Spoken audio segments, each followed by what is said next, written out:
What you trying to get into a day soon? What you trying to do? I'm trying to get into our world famous podcast, Zach Braff, known as Fake Doctors, Real Friends. I miss you too. I missed you so much it hurts sometimes. I miss you so much it hurts a lot. How about that? I was all over the universe and I thought so many times. You weren't over the universe. You were all over the planet. The universe is right. I was on Earth. I was on Earth. It was awesome. I wish you were there. Thought of you a lot. So can I ask you a question? Where'd you go? Ask me anything, Donald. Where'd you go? I went to Stockholm because Josh Radin is very dialed in Stockholm. He loves Stockholm. He's got a lot of friends there.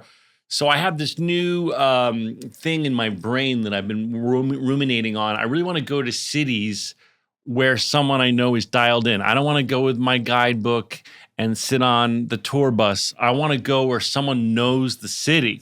Mm-hmm. And I've been to Stockholm before. I love it. But Josh just really knows it well. He knows all the good restaurants. He's got tons of friends there. So I went there for a week. And then Amanda Klutz's sister, everybody should follow her, Anna Klutz, on Instagram. She's, we went through all the Nick stuff together, and I know her, and she's a sweetheart of a human being.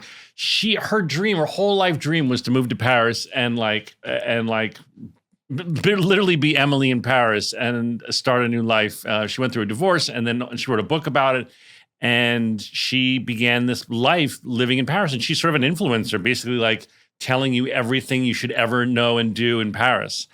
And she fell in love with this Parisian guy, and they're the cutest couple in the world. Anyway, so Anna invited Josh and I to come over, and she showed us Paris like I've never seen Paris. Was it like how we got showed Amsterdam? I don't remember. I don't remember much of that.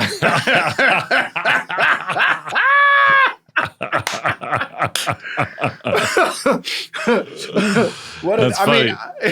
That's funny. But yeah. We ran into Amsterdam. We ran into friends that knew it, and it's just like every like restaurants are off the beaten path, things you should see, things to avoid, things to know, just like where to walk around. And we met their friends and. It was amazing, man. We ate the best food. We drank way too much wine. I'm going on a detox now. I told you about my light up board that I use when I want to not drink.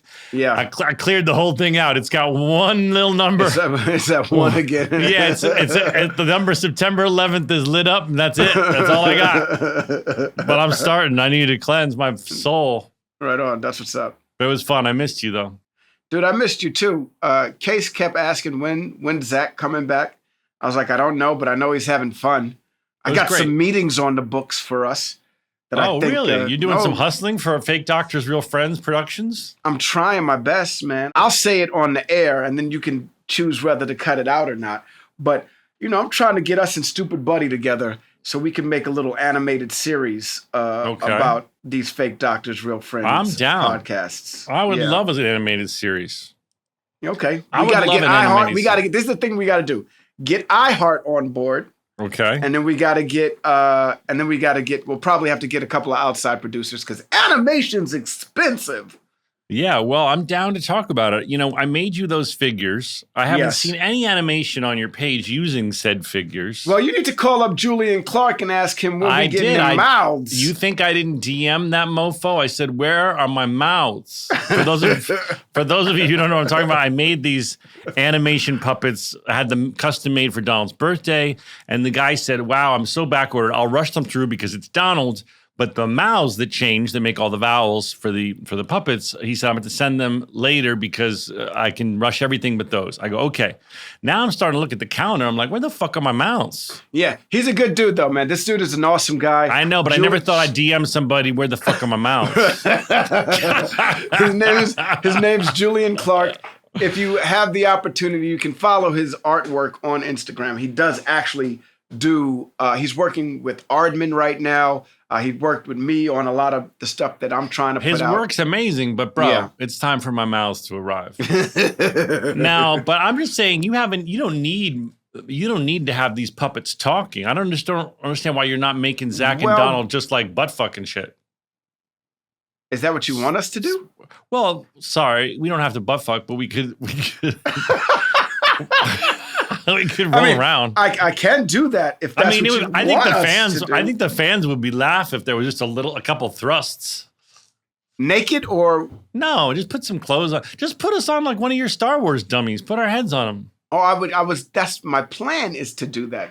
You and me are going on a fucking Star Wars adventure together. If I'm a listener, I'm going to keep it honest with you. If I'm a listener right now, I'm like, why has the Zach puppet not eagled the Donald puppet? What the fuck is going on in that garage? You know, I didn't even think about eagling. Yeah, eagling.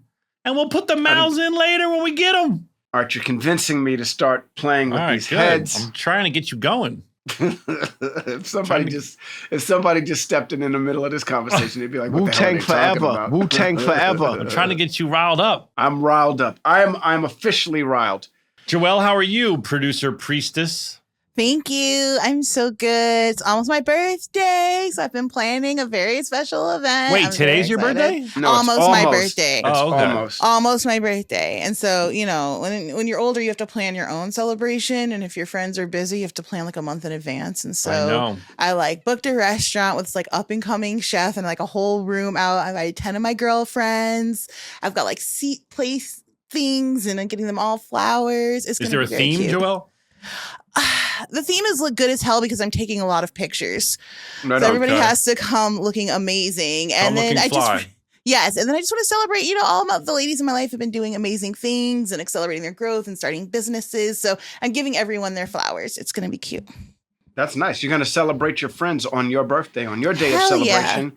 Yeah. You will celebrate your friends. Community That's very is generous. Everything. Are you a generous person, Joelle? Yeah, I can. I see try the to be. Yeah, Joelle you seem like a really good friend, Joelle. You're always blowing up your friends. Donald, I'm a good friend to you. I'm always blowing you up. You are probably one of you are my best friend, but you are a great friend to me. Actually. Yeah, I think I am. Sometimes even when I don't deserve to be, that's true. To have Donald. A friend like you, that's do true. Your thing sometimes. Good thing we have Casey as our live-in moderator to everybody our couples therapist. Everybody needs a moderator.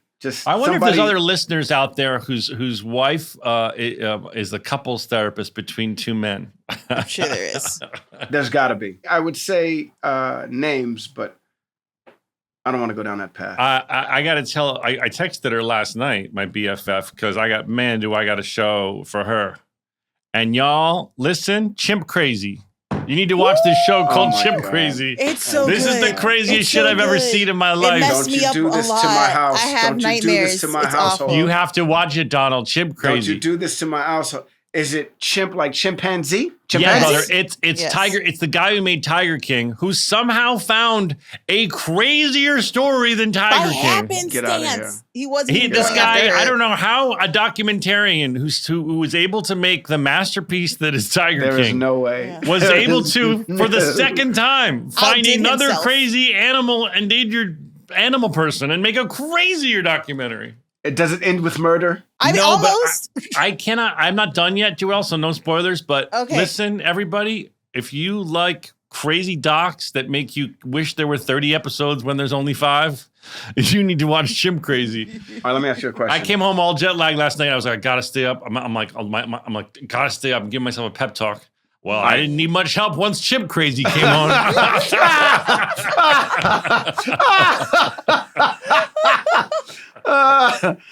It's addicting.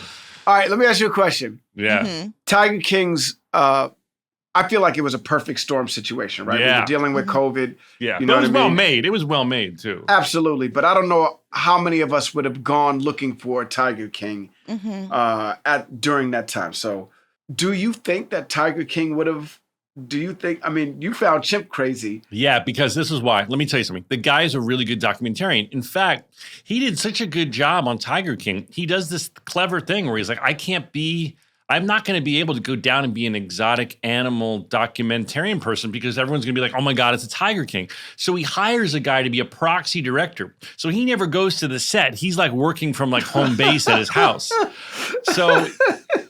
And then he geniusly oh my God, this is I'm not spoiling anything, but the guy he hires to be the quote unquote proxy director is a guy that's been totally embedded and was in trouble for being in the exotic animal community. So the people let him in because they're like, oh, this dude's into exotic animals. He's cool. He's doing a documentary on like on the hobby. Oh my gosh. And so they're crazy. freaking showing all of the crazy. They're giving you all of the crazy stuff. I mean, it's heartbreaking. Some of it. It reminds me of. It reminds me of Blackfish. Is that the yes? It reminds a lot of Blackfish vibes with it, like how these animals are treated. And people get these chimps because they're adorable, and then they grow to be very large animals that need to ideally be free. And then they've been domesticated, so they don't know how to be. They can't be wild.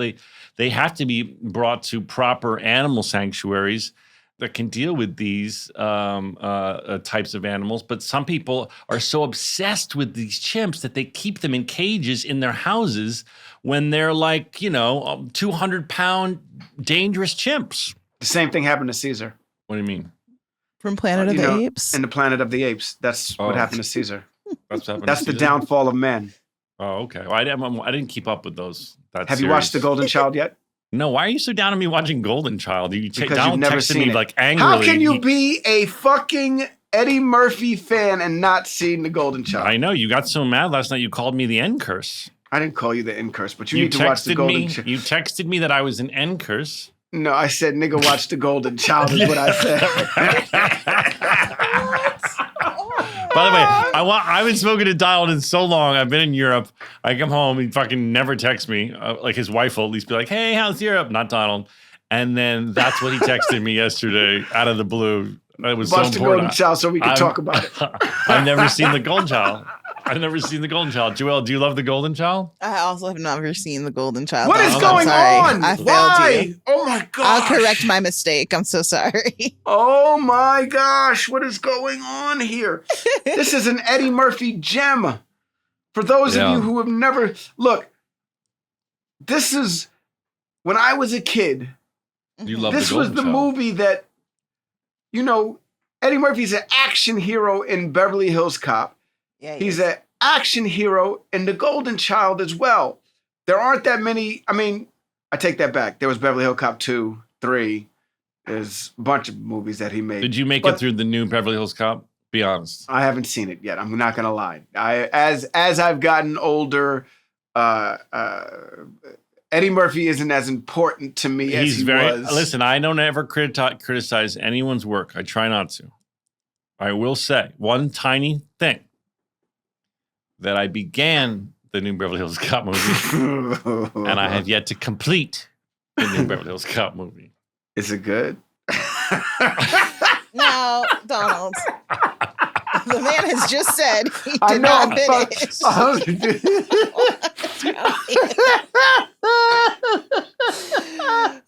Now, look, there are certain movies that I have that have that effect on me.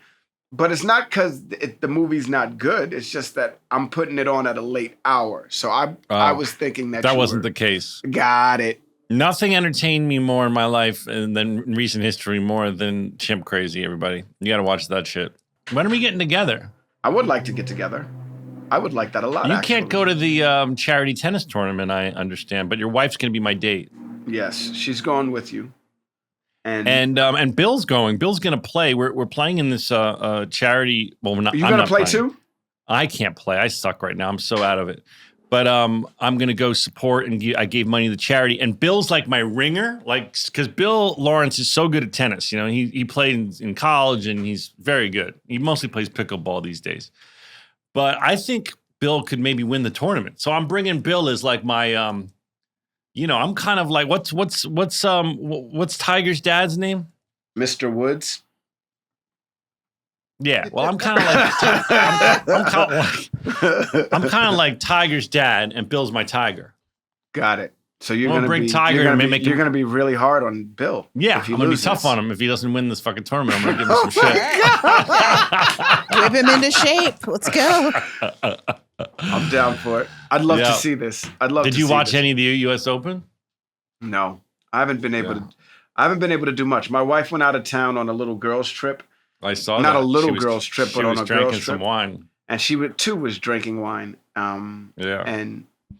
And I was with the kids, and so my past week was me being Mr. Mom or Mr. Dad. How'd that go? Or, Were you a good Mr. Mom? I suck, dude. I'm not really that good at it. How many times did you yell at them? I didn't have to. They were well behaved and stuff like that. It's just that we ate out every night, like shit like that. Like I spent a lot of money on toys, you know what I mean?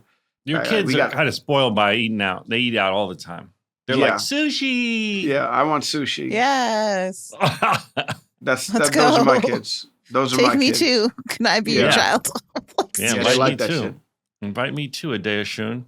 Yeah. Well, it's been, I missed the heat wave. It's been like 140 degrees here. You're lucky. Ugh, it's awful. You're so lucky, dude. It was horrible. It's terrible. And I got people working in my on my house right now. We're repaving our driveway because we had trees that demolished the concrete. Right. So we had to kind of repave it so our cars don't hit bumps and get scratched underneath and stuff like that. Uh-huh. And they were working in the heat, and I was just like, "Holy God, cow, you guys are freaking superstars, man!" Like I stepped outside and I was like, "God damn, it's so hot." You didn't offer to help? No, I did not. I should have, but I don't have that in me. Like people are built different. I'm not, I don't have that strength. They don't want your help laying asphalt. You're just going to get in the way. You could offer them some water. I'm sure you did. Yes. But they don't want the sparkling. They don't want. You even went sparkling. How generous! Gotcha. I'm presenting at the Emmys on Sunday. You motherfucker! What category? This motherfucker. This is what I'm talking about. What are you mad about? I'm not mad about anything. I'm very happy for you, but this is what I'm talking about, my dude. Like, this is how it's supposed to be. We say Scrubs is coming back, and yes, it's time to start setting these seeds and planting these freaking these freaking little tidbits here and there to let them know. I know you're doing you, and you can always do you and all of that stuff. But it's now it's time for the star of that show to start starring out so that when it does come back, I'll shut up. But that's what I'm talking about. They sent me the copy for the joke they wanted me to say, and I was like, I'm not saying that stupid joke. So I've been rewriting it, and I just hope. Wait a second. Just don't diss the head writer of the Emmys. Who's the head writer? I'm not dissing anybody. I'm sure whoever wrote it is a genius person. It's just not. It's not a funny joke. So I'm gonna. And now everybody who's listening to this. No, this will air. This will air long after the Emmys. But my joke. Hopefully, my joke's better. But I've been working on it. I sent it to some comedy writers I know to tell me if they thought it was funny. Oh, did you? Yeah. I did Mike Birbiglia's podcast, so check that out if you watch that, listen to that. It's called Working It Out. And I thought it was really good. I really like Mike a lot. I think he's a wonderful writer. Joelle, we got to book him on our show because now he owes us a tit for a tat. Copy that. That's what's up. And that's that. Now we have a real cool guest today, Joelle. Isabelle Fuhrman, incredible actress who's had a very long career and really interesting story that I want to get into. Not only is she an actress, she's a doula. I don't know if she's a practicing doula. She could be. Why not? Who becomes a doula and doesn't do it? I know you get that degree to use the experience and get. I wonder more if she can use your doula skills in other ways. Is there any other ways that your doula skills can come in handy? If you got a bad back, I'm sure she knows the proper.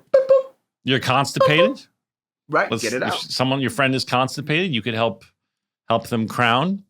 Oh no! Oh my god! I'm so upset. No. My word. 5, 6, 7, 8 stories about a show we made about a bunch of doctors and nurses and a janitor who loved to hate. I said here's the stories that you all should know. So gather round to hear our Scrubs Rewatch show with Zach and Donald.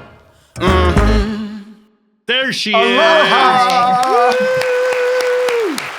thunderous applause. Hi, Isabelle. Welcome to our amazing program. Well, thank you guys for having me. I actually am a huge fan of both of you guys, and I love your podcast. So I'm very happy. Thank Oh, you. right. Well, we're happy to have you on. We're so happy to have you on, and it's so cool because we have so many questions for you. First of all, I'm just going to go with the one we were talking about right before you came in the room. How did you? We want to talk about your acting career. Obviously, you've been working forever. You're so beautiful. Oh my God, you're even more beautiful on Zoom than you are in the movies. But how did you? Are you a Star Wars fan? No, we don't care about that. Are you a? How did you be? It matters. Donald. I get the first fucking question for Isabelle. Go ahead. Isabelle, since you listen to the show, you know we get very competitive with who gets to ask more questions. Yes. How did you become a doula? How did that happen? Someone told me that you're a doula. Yeah, no, that was actually really, it was more so that when COVID happened, one of my friends was pregnant and she wanted to do this like weekend doula course just to have a better understanding of her pregnancy. And we watched this documentary that Ricky Lake directed called The Business of Being Born.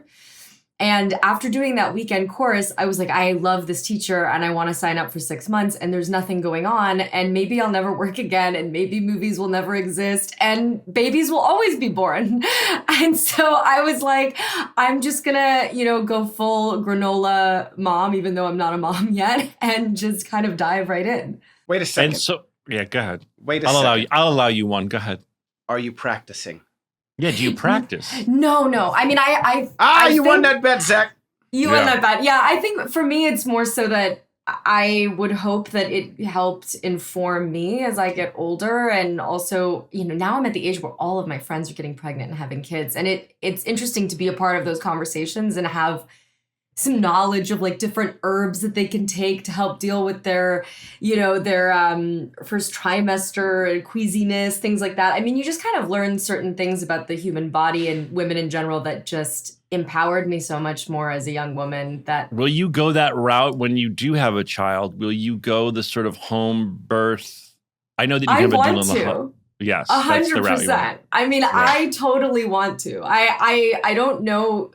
You have to cross those bridges when they come to them, and it depends on how old I am when I have kids and, how healthy I am at that time. But my hope is that I can be in my living room and just do the thing, That would be great. Yeah. That makes me nervous, the home birth thing, I got to say. I know the documentary you're talking about, and I know how crazy the whole hospital thing is, and I totally respect everyone's choices. I'm just saying, as a neurotic Semite, I worry about the whole. I worry about the home thing, but I'm close to a hospital. Some of these people do it in the middle of nowhere, and that freaks me out. So I think the cool thing is learning that like it's women for all of history have been giving birth all over the place in fields, working, traveling.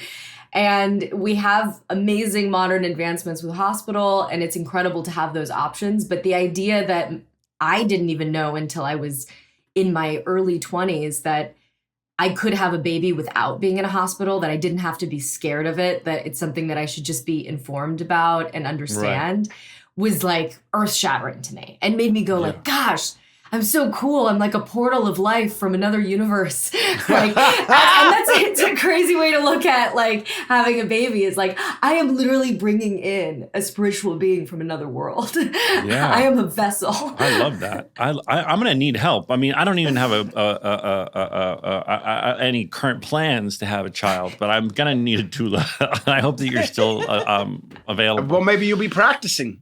Well, maybe you open. Hey. I'm a pilot, and if you don't, get certified every so often, you lose your license. Do you have to go to doula school to be doula ready, or once you're a doula, you're a doula? I think so. Doula and midwife are different. If you're a midwife, you have to be like a nurse's RN. You have to constantly keep up your practice and everything. I think as a doula, it's like your job is not to offer like medical assistance or advice. Your job is to really support the mom and whatever mom's decision of how she wants to have the birth. And I think the job kind of came to be, even though historically doulas and midwives were kind of one and the same, the job of doula sort of came to be after birth has become so medicalized that sometimes women want to be able to have, an advocate for them there that's not their, very nervous partner going, I don't really know, but someone there who at least understands what's going on and is like, let's keep the energy of the room good. Let's play some music. Okay, yeah, this let's is put what's on going Fix You by Coldplay and everybody calm down. Everyone hold hands and sob uncontrollably. I will try to fix you. Yeah. That's going to be my birthing song when I give birth. I'm just going to have Fix You on a repeat. What a song. I think it should be, I got the eye of the tiger, the fire. Okay. Or I'm coming what's that? Yeah, that's good. I want the world Well, to to know. know. That's a good one too. Or what about Rock the Rocky theme? Dun dun dun dun dun dun dun dun dun. Even dun. better. Yes. That would be really good. Okay. That's He the really best one. wants to get onto Star Wars. Yeah, well, we're not going to get there yet. We're going to go back to the very beginning, which is apparently a very good place to start. Always. Your performance in this movie at 11 years old. I mean, I was a child. I was trying to be a child actor, but with very little success. I got a couple little things. But you were 11 years old when you got Orphan. Is that correct? Yeah, I was 10 and turned 11 while we filmed. How the fuck were you such a good actress? Where did this what were come you doing from? before that? How did this happen? I honestly don't, acting sort of fell into my space and my lap in like the most crazy serendipitous way. And then, years later, I'm like, it was so easy back then. Like it just kind of happened. And now I'm like grinding. But, I think everything goes through waves. When I was a kid, though, Orphan was just an audition that I was sent through my agent. And I remember reading it because my mom had to read it before me because it was rated R. She blacked out all the like curse words and like the sex scene in it. Really? So I had this like script with like all these black Sharpie marks and I was like trying to read through. Yeah, redacted information. Redacted. And I remember reading that script and being like, oh my gosh, she just wants someone to love her. And I told my mom, I understand her. And my mom was like, what do you understand? what exactly? But I think there was just something about that script. Sometimes there are those projects that kind of come into your life and you're kind of meant to do them. And I hadn't done anything before. I mean, I had done a small independent film and a commercial and a pilot that didn't. That's all something. But I was not like, to lead a Warner Brothers movie. I don't think they really wanted to hire me originally because I had nothing really under my belt. Well, it's scary with an 11-year-old kid because you just don't know. Like, it's one thing if they can do it in a tiny room in front of 3 people, but can they do it on a set? Can they do it? Yeah. I mean, this movie has so many stunts and such scale to it. Totally. And there you are with, two incredible actors, Peter Sarsgaard and it's Vera Farmiga, right? Farmiga, yeah. And that it's huge to be working with those people. I mean, they were like, real actors. They've not super crazy famous. They've been working forever. They're so great. I mean, I really was like a master Peter's class. one of the finest actors in the world. I was about to say, just saying Peter alone, Peter Sarsgaard alone, that's a lot right there. And I got to seduce him at 10 years old. Right. I forgot about that. It was very disturbing. It was a very disturbing moment at the time that shit came out. I remember that shit was very controversial when it came out. Yeah. Now what? No, wait. I have so many questions. So there was also this story that happened with there was this documentary about this real case of a family trying to figure out if what was your reaction when you saw that come out about this girl? They didn't know if she was actually a young girl or if she was an adult because none of her hospital records. I don't know. What was the name of that documentary? Natalia Joelle? Grace. Yeah. The mysterious case of Natalia Grace, which I've since seen. But of course, I've seen everything. It was just this was so funny. So David Leslie Johnson, who wrote the original Orphan, he and I have been in touch since I did the first one. And Orphan became a cult classic. It wasn't like huge at the box office, but it really massively had its own fan base. And still to this day, I mean, all these years later, it's the thing I get recognized for the most. And people quote it for say the line and do the accent. It's so iconic. Totally. And so he and I were talking because he had written he had kind of had a friend, Dave Kogashal, write a sequel for Orphan, and they couldn't get it off the ground years ago. And then this Natalia Gray's story came up on Dr. Phil, and I remember calling him. I was like, can we get coffee? And I said, take it out now. I can't tell you how many people are sending me this article. Like, I think we got to take it out now. And so that's how we ended up making Orphan First Kill. How did you, I'm sorry, I hadn't seen the sequel, which I will because I'm fascinated. But how did you, what was the premise that enabled you to this many years later still play a young woman? How did that work out? It was such a team effort, and I honestly didn't know. I was like, is this movie going to be just so bad? I'm just going to look crazy. What did they do? Wait, how old were you? How old were you? I was 23. We filmed it in 2020. We filmed it during COVID, and it was nuts. I had like a little chair that they made me that helped me like walk around so I'd be smaller. Julia Stiles, who plays my mom in the movie, had these boots that were like these massive platform boots that you can only buy. They're like, pole dancing stripper boots. They're like really high heeled. Yeah, Donald has some. I've seen them. They're great. Really comfortable. Face. But you can only have them with like fringe or sparkle. So it's like she was wearing those. I was squatting half of the time, so I looked shorter. We did a lot of forced perspective. Like they lit everything that it's like Ben Platt when they tried to make Evan Hansen. But that was the thing that I remember when I saw the movie for the first time. I was really nervous because you're seeing dailies and things are looking okay, but when you edit a movie together, I was like, at the end of the day, I mean, I'm in my 20s. Like this is either. Are you supposed to be older though? I'm sorry, I don't know the premise. No, it's a prequel. I was supposed to be younger. I was supposed to be younger, and. The movie, when I went to watch it, I remember I was just so deeply uncomfortable because I was like, oh my God, somehow they did it. I look like I'm 10 years old again. I was there and it just didn't make But they must have done some face work to you to make you look. In certain shots. They didn't, though. We didn't have the money, honestly. I mean, I think that was the crazy thing. The conversations of like they were going to cast a kid and put my face on it. They made a mask for one of the girls who was my double. And then ultimately they just ended up deciding that we just have to be really clever, kind of like Peter Jackson did The Hobbit. We have to do everything forced perspective. And I had a bigger cup and a bigger fork and a bigger oh my God. It's like that movie. Remember that movie when we were kids, Donald, The Incredible Shrinking Woman? Yes. It's like that. They like got larger things for Who was the star of The Incredible Shrinking Woman? Was it Lily Tomlin? Yes, it was Lily Tomlin. I have to see this movie. Oh, it's a masterpiece. Oh, I have to see this movie. I must be like 86, Joelle, I'm guessing. 80-something.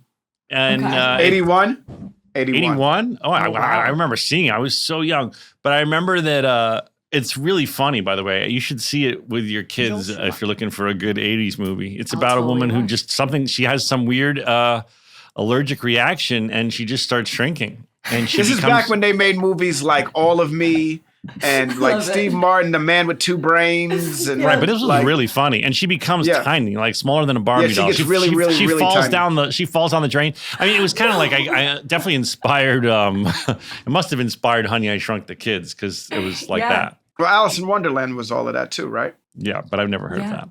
You had never heard of Alice in Wonderland? I'm kidding. Is there any chance of a third installment, Isabelle? Can you go back even further? What if you're like a baby? I mean, apparently it's a conversation. They're writing a script. I haven't read anything yet, so I have no idea. I mean, the thing is, we did not think that the second, you don't expect a lot. You hope that the fans will come back, but the second movie people really loved, and so then it was like, okay, I guess we maybe are going to do a third, and it seems like that's like a real conversation. Awesome. That thing, first of all, the story about the real young woman that it happened to, that just fascinated, I think, people. So that was like, it was like a real version of that. And also Megan, which was sort of a campy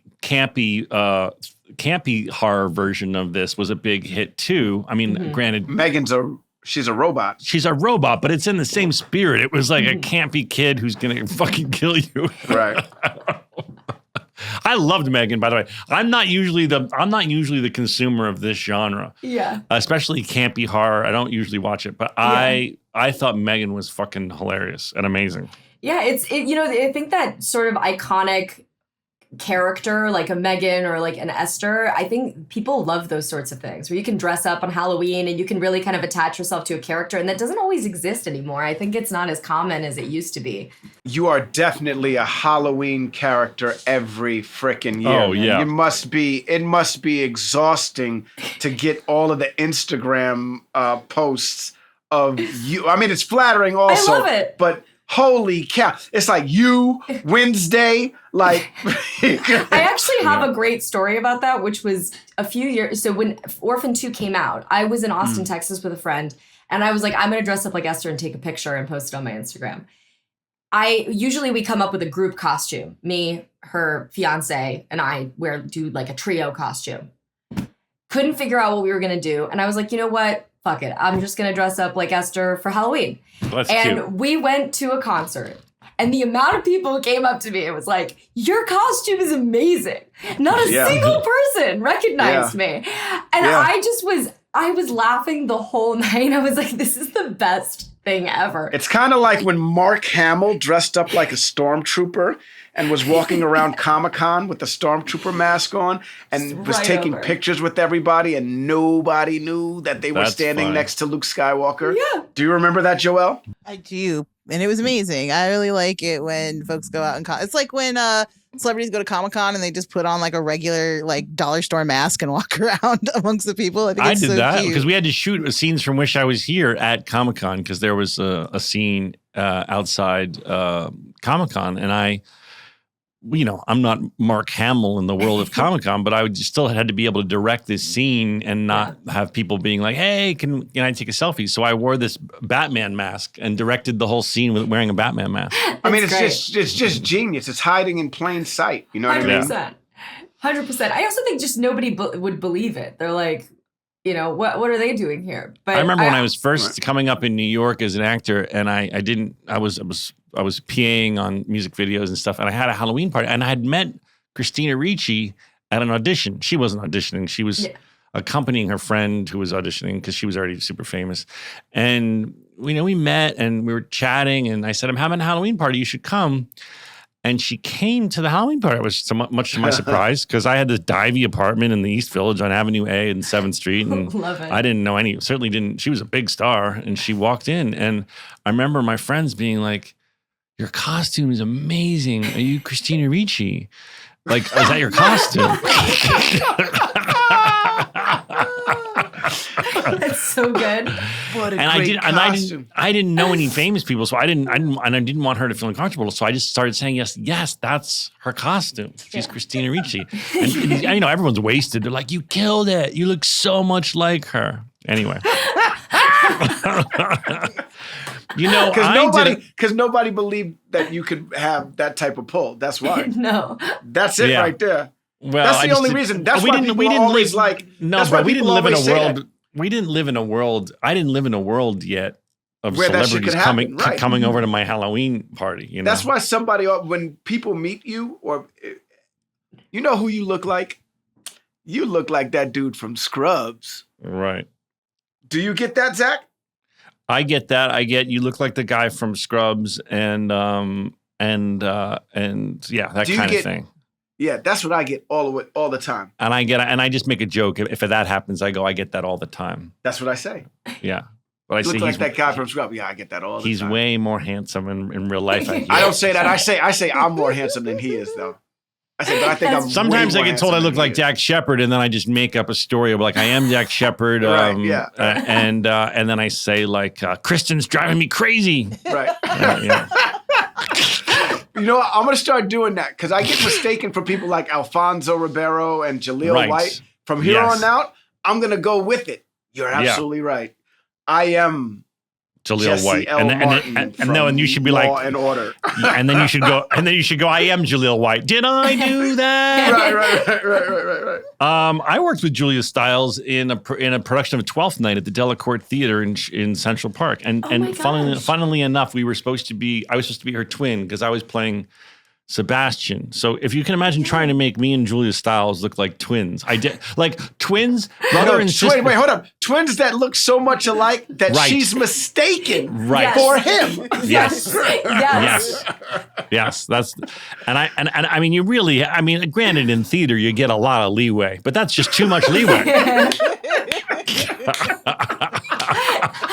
I will say that's the thing that I find magical about theater is I think people's skepticism goes out the window, which is in every movie, no matter what. You're like, oh no, that's not really going to happen, or that's going to happen, or that's the ending. In theater, you can kind of say anything. So I can buy that, but also it depends. Was this Shakespeare in the Park? Yes, it was. Yes, it was. Everyone's kind of far away. I mean, yeah, you're right. You get a little space. I feel like you could buy it. Well, and also with Shakespeare in the Park too, there's so much.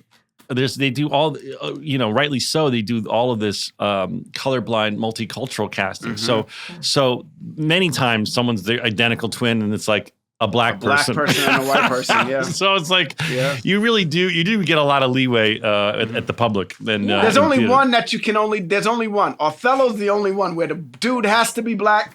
And the bad guy got to be white. That's the only one. Everything else is up to interpretation, but that's the only one. I remember with Taye Diggs, I did. I was doing Birds Over Broadway and playing I was playing a neurotic Jewish playwright in the 20s, and Taye Diggs came backstage and he was lovely. He said the performance was great, and he said, "How long are you going to do this? Do you think? Because I maybe like to do it." And I was thinking like. Taye Diggs, I don't think you can play the neurotic Jewish playwright. I mean, maybe you can these days. Switch it up. Switch it up. This wasn't 2024. I love the fact that Taye walked backstage and was like, "Listen, you did great. You did great. I think I can do this shit too." Yeah. By the way, I love Taye Diggs, but I love Taye Diggs. And Taye, if you listen to the podcast, I'm not teasing you at all, but I was taken a bit back. I was like, I just crushed this big part on Broadway, and he came backstage and he's like, yo, give it up. Let me take the part. Now it's my turn. Now it's me. I'm what gonna time do. Are you leaving? Yeah. When are you done? Because I'm like, dude, I just started, and now you want to do. Oh no. And also, Taye, I believe in multicultural casting, but this would be weird. I think. I don't know. Nah, they would change it up. They would switch it up. You've done theater, right? Isabelle, you did. I see you did a production of Macbeth. I did in New York. It was Macbeth, and it was an all-female Macbeth that was about a group of girls who get together after school to do the play, and they bring new things in their backpacks that kind of up the ante and up the stakes of it, and it ultimately ends in the girl who plays Macbeth and Macbeth, my ultimate demise. This sounds like a movie. This doesn't sound like a play. Hold on, this sounds like a pretty good movie. An incredible production. Erica Schmidt, who wrote a Cyrano that Joe Wright directed. She directed and wrote that adaptation and actually workshopped it at Juilliard and then did a production of it in Seattle before she brought it to New York. And we'd worked together previously, and she sent me an email and I sent her tape of, one of the monologues. But I mean, it's quite big shoes to fill playing that role. And which part were you playing? I played Mac. Oh, wow. Yeah. And how much of the play, you're saying was sort of you're saying Shakespearean. was sort of a play within a play. How much of the play did y'all do? And there's no dialogue outside of the original Shakespeare part. Oh. It's just, I think we probably did about 75 to 80% of the play. Like we made some cuts so that way it wasn't as long. But they use cut Shakespeare. A lot of people who don't know that, but you're very rarely seeing the full show because they're so long. Although Macbeth is, I believe, the shortest. Yeah, we didn't cut very much, to be honest. Yeah. And it was like an incredible ensemble cast. Like if you saw the full Hamlet, you'd be there for 5 hours. I mean, everybody cut. And I think people usually cut the same stuff. That's like, you know what? We don't need that. We don't need that.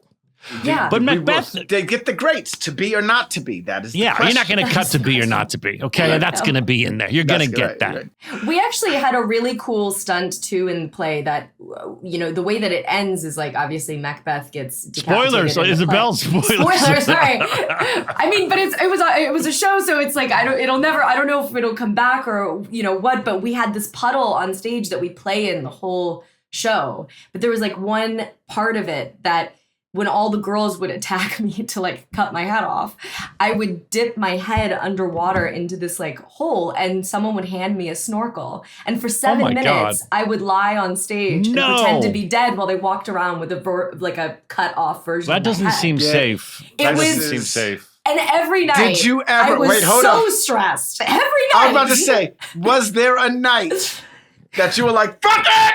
Yeah, what year?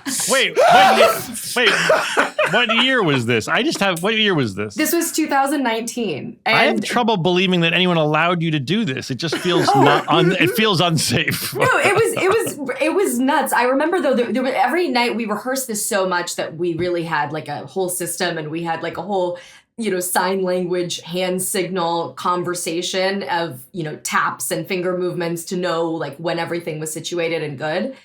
But there was one night where it's like the snorkel filled with water. And I remember being like, I'm going to ruin the show.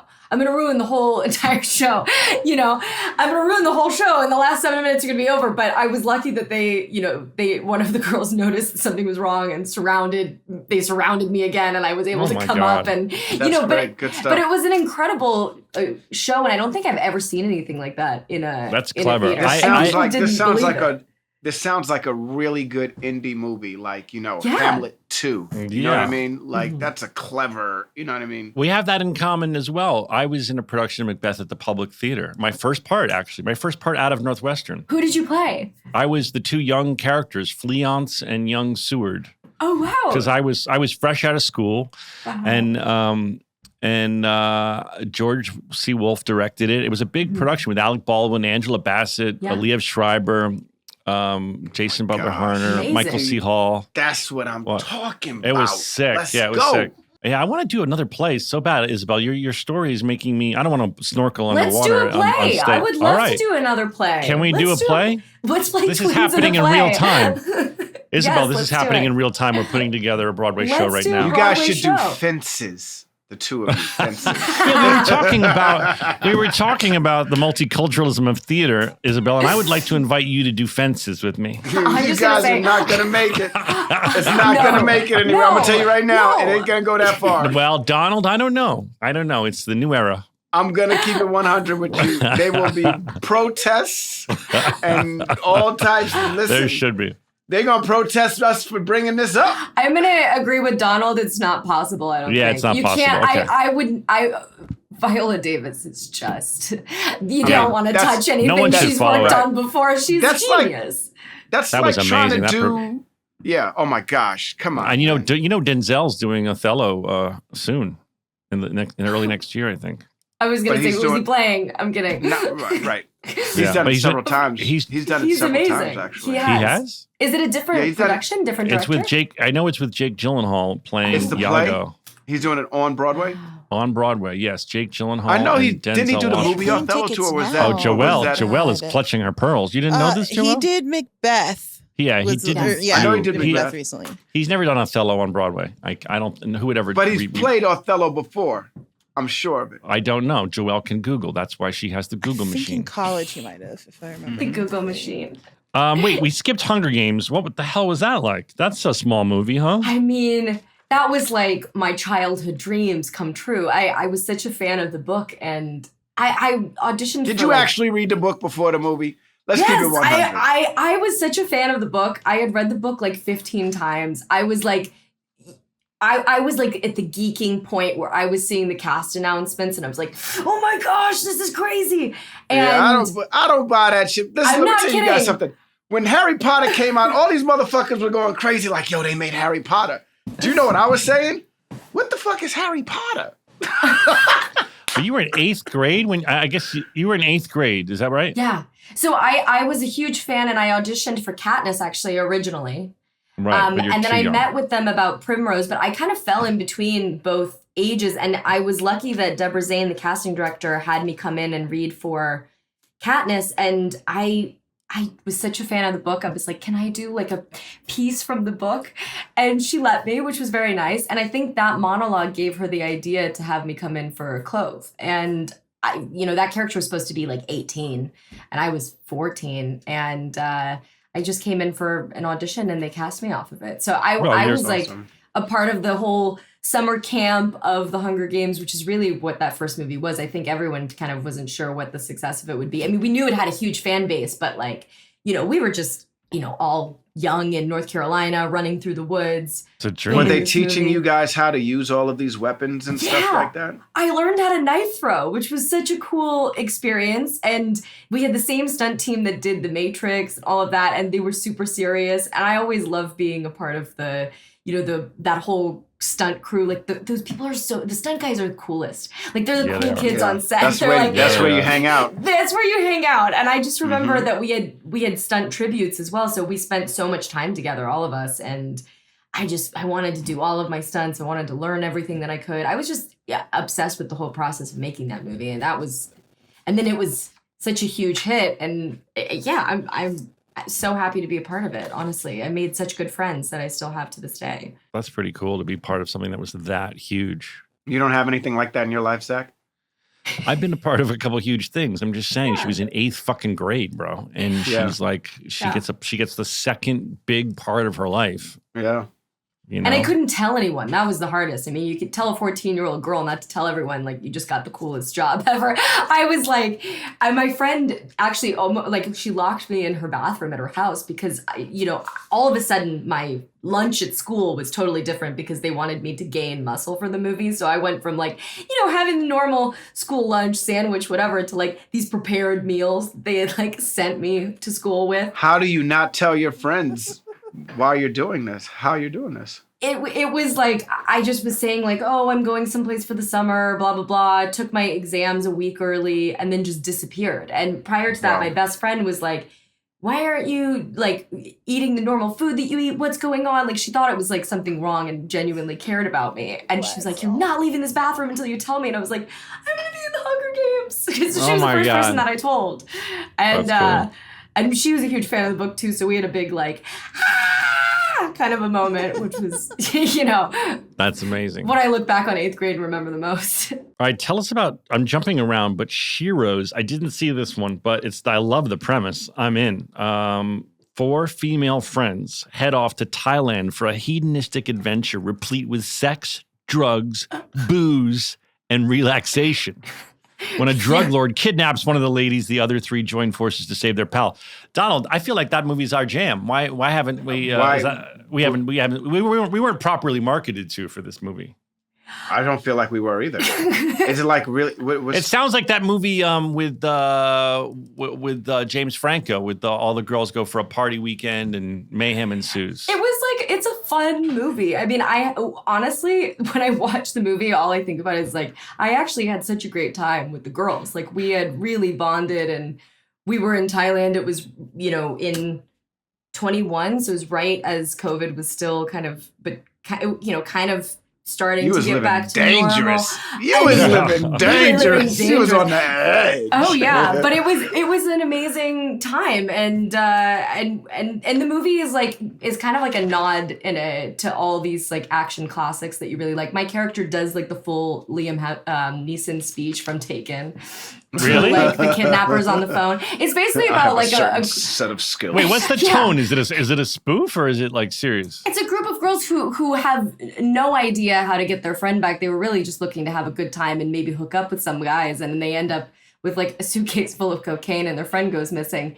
And they just kind of have to figure it out because why would you call the cops? They can figure it out on their own. They're strong, independent women. They don't need no man. And so they just kind of take all of their movie knowledge. Once I'm done with that Chimp doc, I'm watching this. This sounds great. I'd never done a comedy before, and it came across my desk, and I was like, I'm funny. I can do funny things. Yeah, you are funny. I think you're very funny. It must have been fun to shoot in Thailand and go on all sorts of adventures in Thailand. I mean, that was the coolest thing ever. Sometimes we're really lucky we get to work in really amazing locations. And I wish I did more. Donald and I really don't. Donald, you know what? I have a hard time keeping other than doing my nose this clean, so I don't go to these places. Like the last thing I want is to freaking be in jail in Thailand for smoking weed. You know what I mean? Like I don't know how Donald would have. Happen. Donald would have to. Well, I think you're allowed to smoke weed in Thailand. I'm not sure. I don't know, and I don't want to say you are. We don't want to know. I want to film in some exotic places, Donald. Where should we go? Thailand? I'm totally down with filming in when I saw St. that Bart's. when I saw that Vince Vaughn movie, Couples Retreat, I was like, Vince Vaughn was just like, write me a movie that takes place in St. Bart's and Bora Bora. Right. I think you come up with what's the more. premise? I don't know. The premise is I'm in Bora Bora for months. Right. Yeah. With my wife. with my friends, yeah. I think that's happening more and more. And I actually think that that's something I've been thinking about. I'm like, okay, as I'm writing my own movies, I'm like, where would I want to be filming? Where would I want to be like, no, we have to be here because it takes place on an island. So we really have to be on an Isabelle. island. I just got back from Paris and I with the whole time I was thinking, I'm writing something that takes place in Paris. 100%. I was like, I want to be here and I want to make a movie here. It's the prettiest place. Did you go for Olympics? No, I just went because I have a friend who's dialed in and a local, and she showed me and my buddy around, and just to sort of see the city from someone who knows the city's perspective, which I'd never had that experience. And I like this idea, Zach. I walked around. I'm sitting here and I like this idea. I walked around and it's just so romantic, and I was taking such beautiful. Everywhere you point your camera is more beautiful than the last place you took a picture, and I thought I'm working out an idea that takes place there. But so it's sort of what you're saying. I think your lead should be black. I think it should be called The American Nigga in Paris. But the thing is, what if it's about a very loud pothead who lives in Paris? Hey! You talking about me? And, oh my God, he screams, Isabelle. I'm sorry. No, I don't think I'm such a huge fan, Donald. I watched Big Fat Liar as a kid, and I know you did. And then Uptown Girls and Clueless. I mean, I've grown up watching your movies and seeing you. You make me feel so young, Isabelle. You make me feel so young. Do you want to make movies yourself, Isabelle? Yeah, it's clear she does. She's writing them. Well, I know. I wanted to delve. Donald, I'm being a good interviewer, and I'm delving into that area. Okay. My bad. Go ahead, Isabelle. I mean, I think a lot of actors have this experience. We work on movies, and you don't have any control in what the final project is, and there's something kind of magical about that in its own way. That you're like, okay, I came and I did my job, and I'm a part of like this huge orchestra that creates this final product, and I hope that I've done the best that I can, and that everybody puts the same passion and love into it that it turns out. But that doesn't always happen, and I love stories. I love telling stories. I'm fascinated by people and psychology and how completely crazy we all are in our own individual way, and I just worked with Kevin Costner, and he wrote this passion project in the 80s, has been working on it for so many years. And watching him on set, I was like, wow, he is in his element. Like, this is what he loves to do. And you can tell by the way that he trusts in his crew, the way that he works with his actors. And I was like, I could do this. I could totally do this. And I think I always felt like I could, but I was like, oh, later on.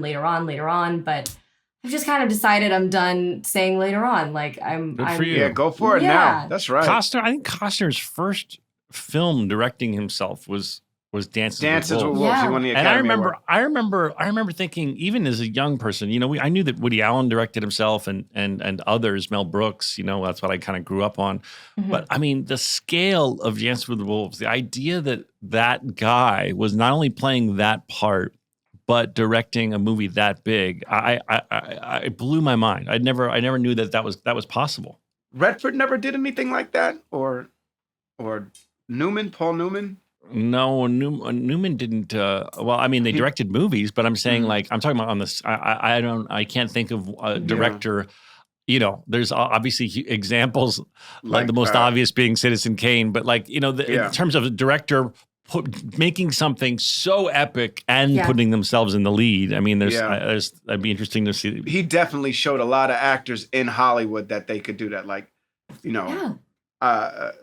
Robert Townsend comes to mind. Mel Gibson comes to mind.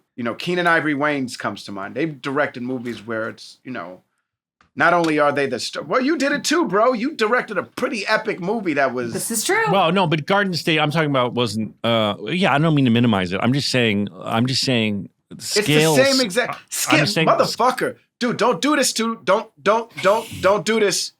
Don't do this, bro. What, bro? Don't do this. What, bro? Don't do this. It's a very beautiful movie, man. And no, I'm not minimizing. Thank you. I'm not minimizing it. I'm just saying scale-wise. Just because motherfuckers shooting muskets at fucking motherfuckers shooting muskets. Don't all of a sudden turn your artwork into. There was never a day on Garden State where I was like, release the 6,000 horses. Right.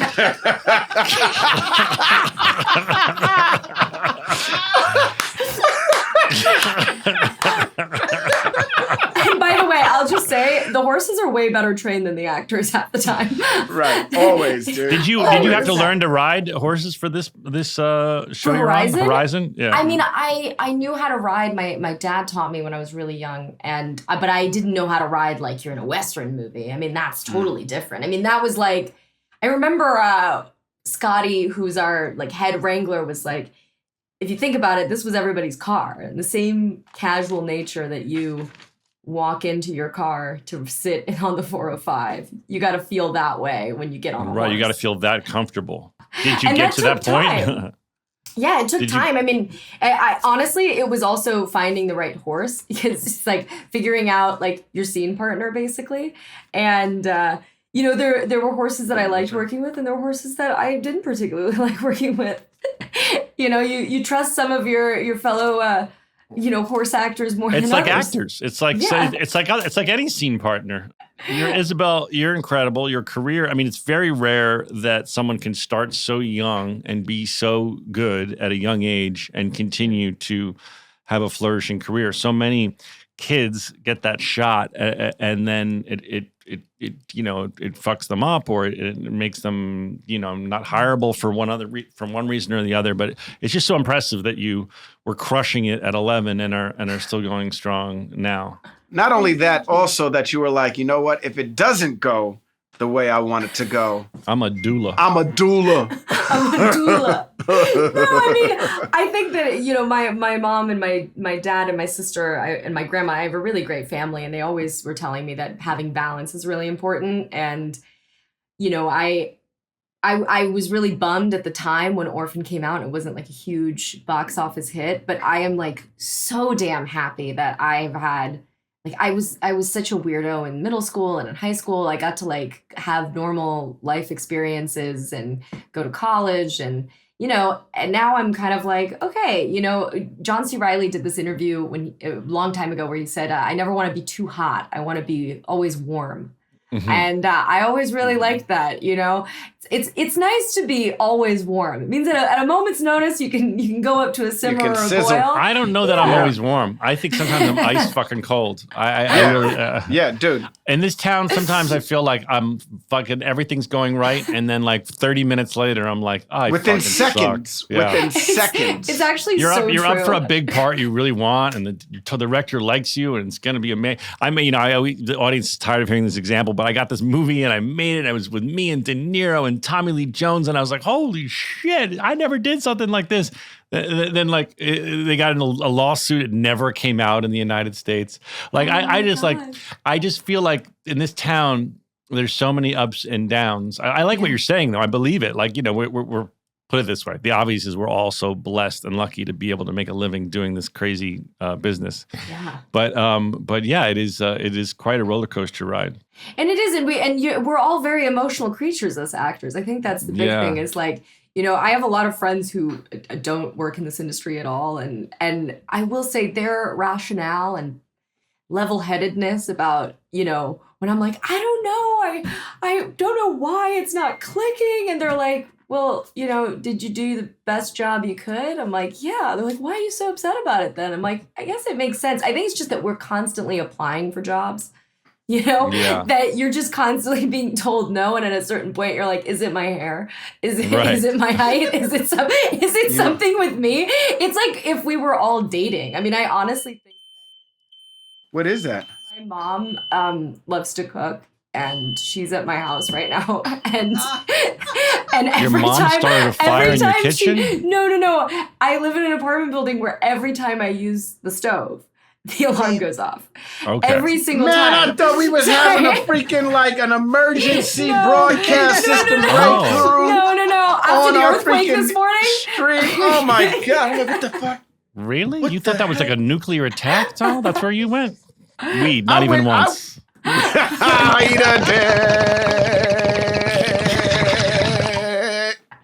We went to someone's smoke alarm went off, and Donald was like, "This is the big This one. is the end. This is the end. Oh, of this is war everything. games." This is war games. That's He right. turned his key. He turned his key. Turn your key, sir. He did it. Turn your key, sir. He fucking turned his key. All right, Isabelle, you better go eat whatever your mom just burnt. It's such a pleasure. Thank you for coming It's on. so nice to meet you guys. What a great guest. She was lovely. Oh my gosh, what an awesome guest. Yes, I like her. And the behind the scenes stuff was even crazier. When we were at commercial break and stuff, you guys missed a lot. I just feel so impressed when people can keep it going. You know, she started at 11 and now she's still going strong. And it's just hard. It's hard.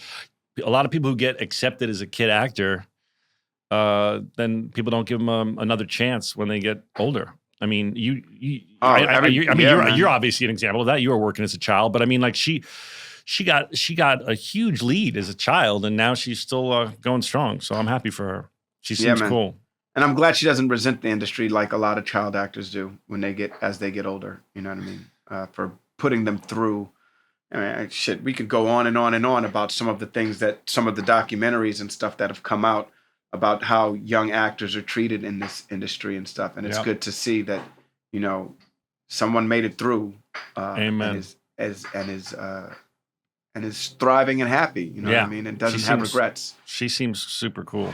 Yeah. All right, Joelle, thank you for being That's a a great producer and bringing us a wonderful guest. So lovely. Everybody check out Bad Monkey, which I'm on. I don't want to spoil it, so I'm not going to say anything. Never mind. Don't spoil it. Don't spoil Bad Monkey. But I'm not going to spoil it. Bad Monkey's a good TV show. Y'all should watch. Check out me on Mike Birbiglia's podcast, Working It Out. I think we had a really nice chat, and I like Mike. He's a really good guy, and Joelle's going to go guilt him into being on our podcast. Since Absolutely. in 2024, that's how it works. You do a tit, and then you do a tat. And then you get a tat. You do a tit for a tat. First you tit, and then after you tit, you get that tat. That's right. All right, everybody. Count us out, baby girl. 5, 6, 7, Some tats. stories about a show we made about a bunch of docs and nurses